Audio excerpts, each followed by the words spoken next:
Gravity is what keeps your feet firmly planted on the ground. That's why the average person can only jump about 1.5 feet straight up.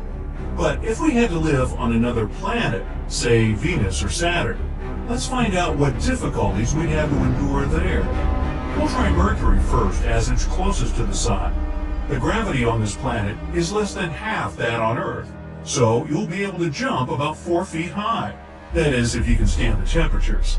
On the sunny side, the heat reaches 800 degrees. To be there is like standing neck deep in dark red lava on the slopes of a volcano. Oh boy. Night won't bring much respite either. Scorching air will quickly chill to minus 280 degrees. You'll also have to be patient, since one day on Mercury lasts 176 Earth days. Well, hopping from this inhospitable place to even less welcoming Venus. You'd be able to see Earth from here, if not for the whirling mass of clouds above. They create a monstrous greenhouse effect, as well as immense atmospheric pressure. If you were to jump here, you'd make it just shy of 1.7 feet high, because the mass and size of Earth and Venus are almost similar, with Venus being a little smaller. Besides the constant temperature of a blazing furnace, rain here wouldn't bring relief. The clouds up there are made of sulfuric acid. Skipping our home planet, we go straight for its moon, Luna as it's otherwise called. Gravity here is less than 1/5 of that on Earth, so if you jump, you'll rise almost 9 feet in the air and won't touch the ground again for several seconds. It's hard to believe this desolate piece of space rock makes tides on Earth happen. And if you stay on the moon long enough, as in a couple million years, you'll see how much further it's gone from our home planet. Next destination is Mars, the red planet. Here, a vertical jump will take you about 4 feet in the air, if there was any air to speak of course. Mars has an atmosphere, but it's much thinner than on Earth. If you stay here until evening, you'll be able to marvel at a beautiful blue sunset. And you can probably see a mountain from here. That's Olympus Mons, the tallest mountain in the solar system. It's almost 3 times taller than Everest, and it's also a volcano, by the way. Leaving from here to Phobos, one of the 2 moons of Mars. Plant your feet firmly and don't be tempted to jump. Gravity here is so weak that you won't be able to return. Phobos is really small compared to other moons in the solar system, no larger than a big asteroid. It's almost 100 times closer to its planet than our moon to Earth. Eventually, it's doomed to be pulled critically close to Mars and shatter. Scientists believe Mars can obtain its own rings then, much like Saturn. Now, we're going to a really weird object. It's called Ceres, and it's the largest asteroid in the solar system. So large, in fact, it was later classified as a dwarf planet. It's almost exactly halfway between Mars and Jupiter, somewhere in the main asteroid belt.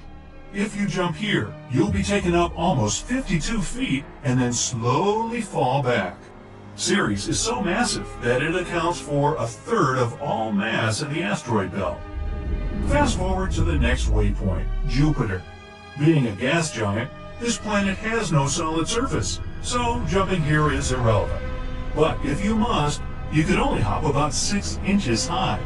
Jupiter is more than 10 times larger than Earth and 300 times as massive, so its gravity is enormous. There's also a perpetual storm on its surface that's been there for at least 4 centuries.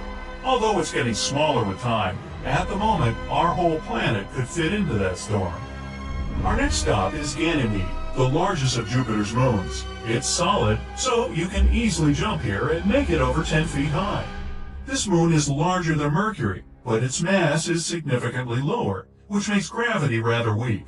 Ganymede is covered in thick ice, and deep beneath that is a liquid metal core. This core is why Ganymede is the only moon to have a pretty strong magnetic field.